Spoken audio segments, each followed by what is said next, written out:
morning, Cedar Park. I'm Triharsha. And I'm Jacob. Welcome to Cedar Park News. Today is Friday, April 8th. It is cycle day 1 for all classes today. Here are today's announcements. Let's look at today's weather. The high for today will be 41 degrees. And the low for today will be 24 degrees. It will be cloudy and chilly out. Hopefully warmer weather is right around the corner.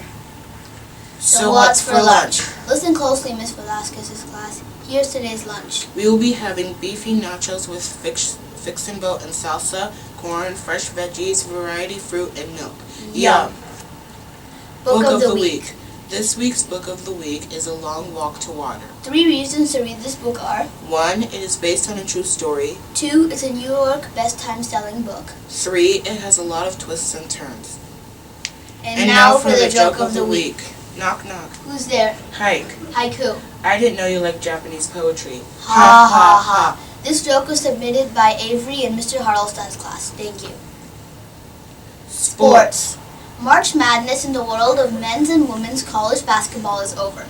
Out of 64 teams, the 2 final teams for the men's championships were Kansas versus North Carolina. North Carolina was ahead most of the game, but with 1 minute left in the game, Kansas made a big comeback and won the championship in a close game, 69-72. The final 2 teams of women's college basketball were South Carolina versus Connecticut.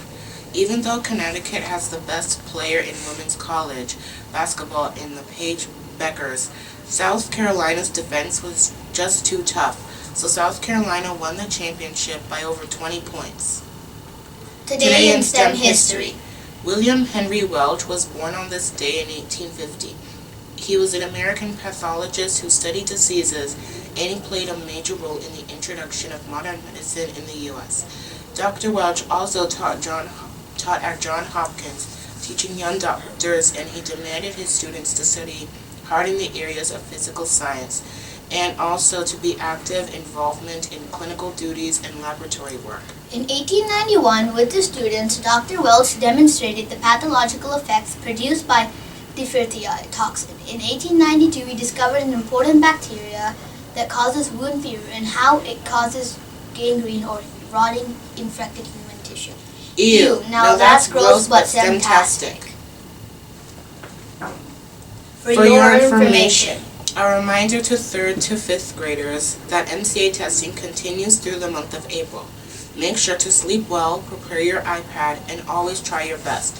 You all are making Cedar Park proud. Lastly, a friendly reminder to all students at Cedar Park that it is very important to bring your iPad to school every day fully charged. Thanks. Thank you for joining us today, and have a great Friday. Teachers may now stand and lead their students to the Pledge of Allegiance. I pledge allegiance to the flag